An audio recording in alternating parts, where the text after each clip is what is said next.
Hello. I'm going to be doing a special tribute today towards my dad because he doesn't get near as much credit from me as he deserves, and I think that this is going to be a really special thing to say to him. I'm also going to give this to him prior to getting me and my fiance married later on this year.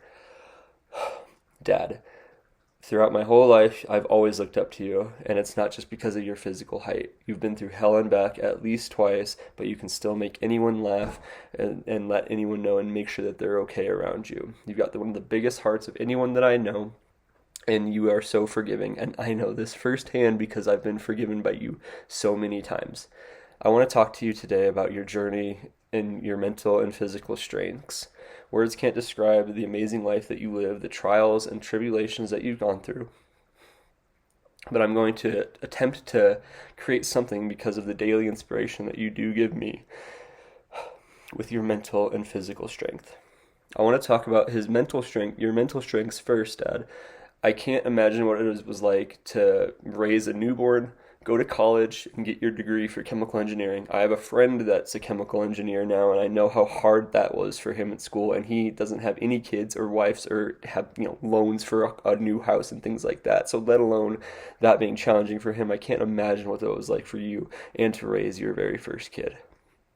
When we lived in Illinois, you had an amazing opportunity to transfer and move out to Colorado, and you and Mom decided to up and get us from Illinois and leave all of your family behind, everything that you'd known for years, come to 1,000 miles and come to a different state, and within 10 months, not even, you got laid off from that job. But you didn't miss a beat. You kept going. You made sure that me and Kelly always were comfortable, and you didn't seem stressed at all. I remember that Christmas very vividly, and me and her never went without, and we still got our presents from Santa, and you guys made it seem like everything was still okay. But in reality, it really wasn't. Money was tight, and you were going back to school to get a degree in teaching something that you had never done before.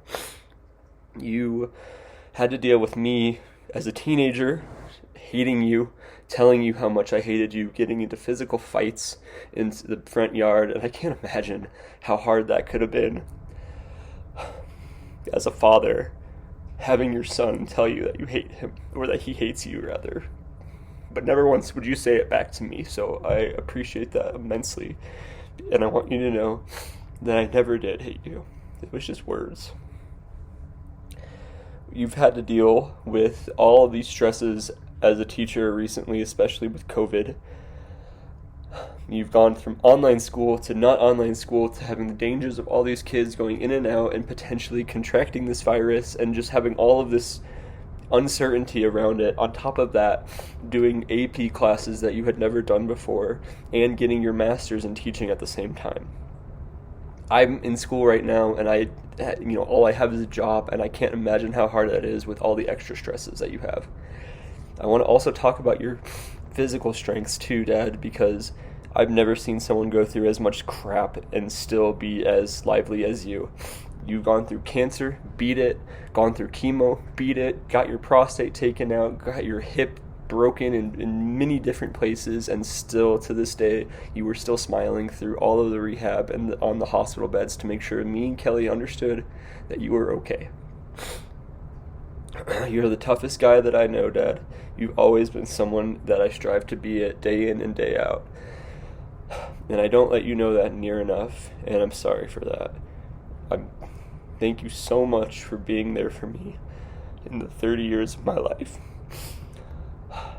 And I hope that you're here for another 30 years, or even longer. You're one of my best friends, and I know that I can go to you for anything. So thank you so much for everything that you've done for me, and I can't wait to be standing up at the altar and having you be the one to tie the knot for me and my fiance. Thank you so much.